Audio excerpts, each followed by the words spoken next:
Hola, soy Lorena y durante este tiempo voy a ser la profesora de ustedes en razón de ir comprendiendo esta sección del Antiguo Testamento que son los libros sapienciales.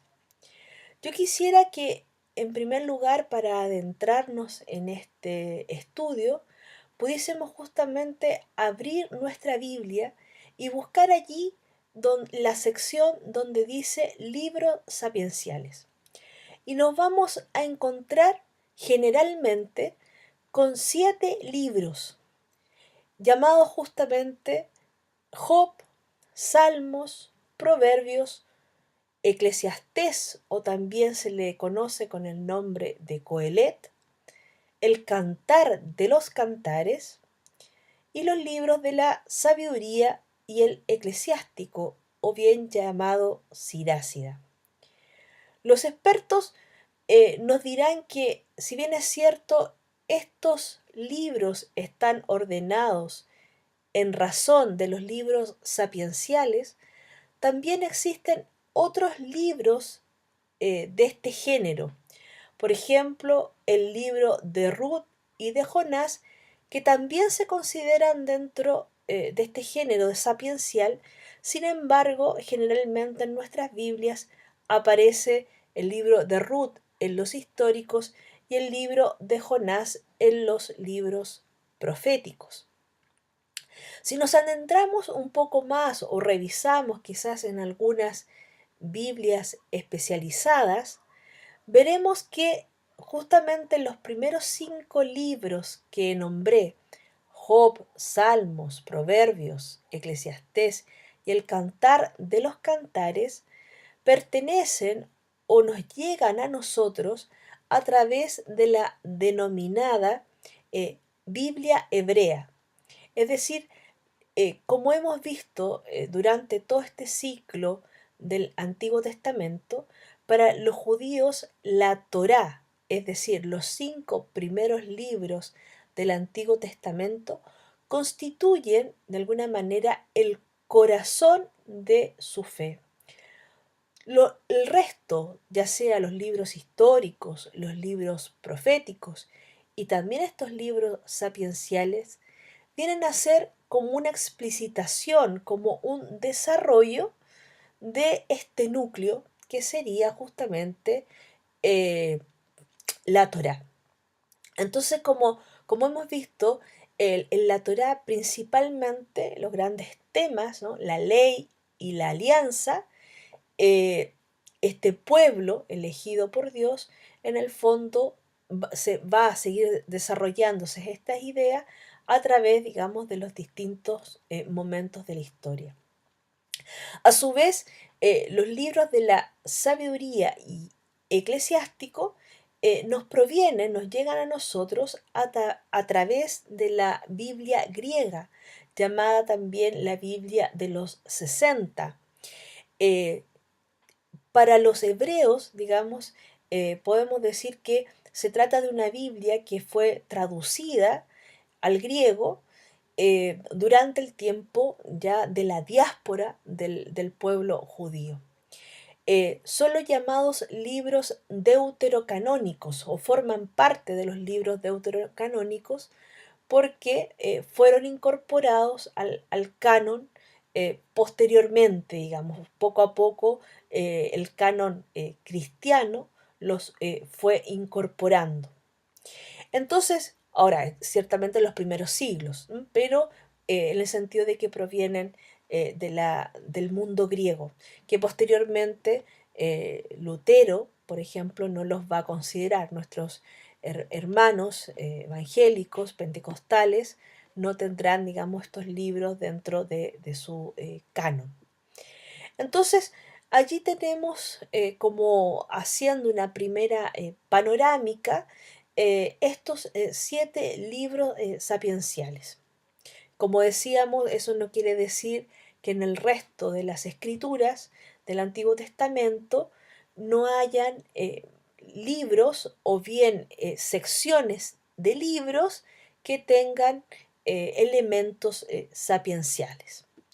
Bien, Pero veamos entonces cómo nacen o cuál sería este contexto. Ya hemos ido hablando sobre los grandes momentos de la historia del pueblo de Israel. Decíamos que alrededor, brevemente resumo, del 1250, el pueblo de Israel sale de Egipto, se llega a la tierra, se empieza a constituir como pueblo. Viene toda la etapa de la monarquía, una monarquía unida, un tiempo de esplendor para Israel.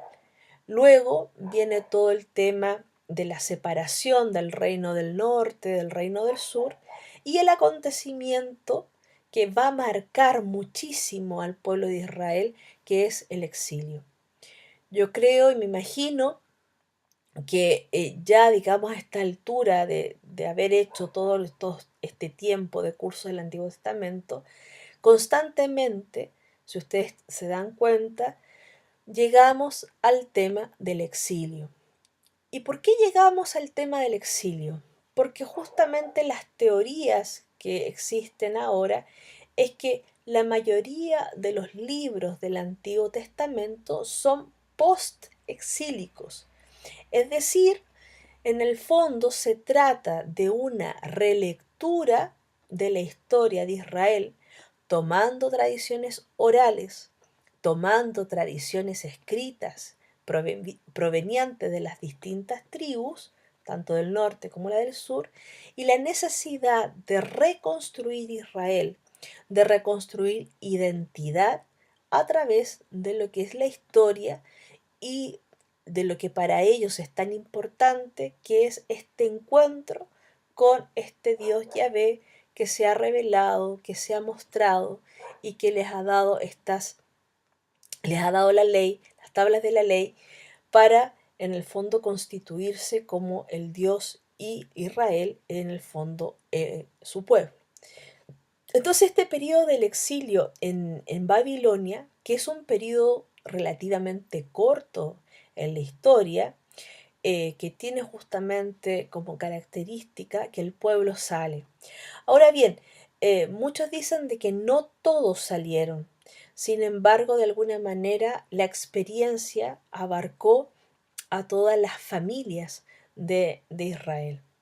Entonces tenemos que Israel ciertamente va al exilio, vuelve, sabemos que Ciro, el rey persa, les permite volver.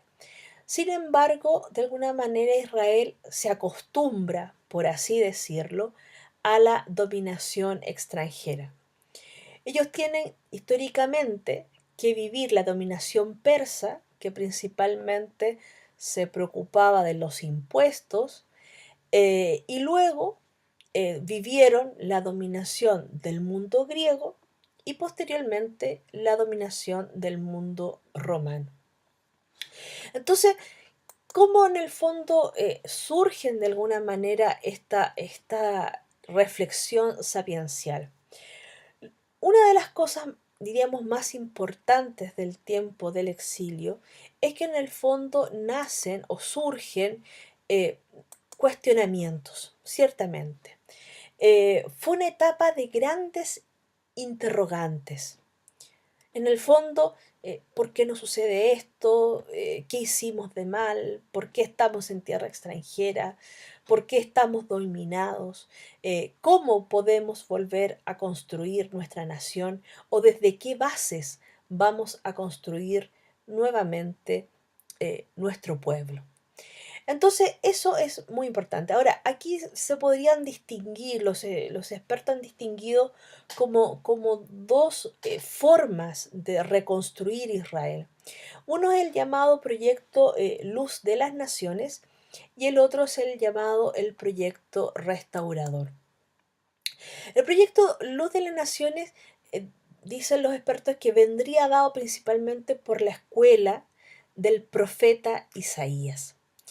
Es un proyecto, de alguna manera, en que se plantea que Israel, esta elección del pueblo, en el fondo es para el mundo, es para las naciones.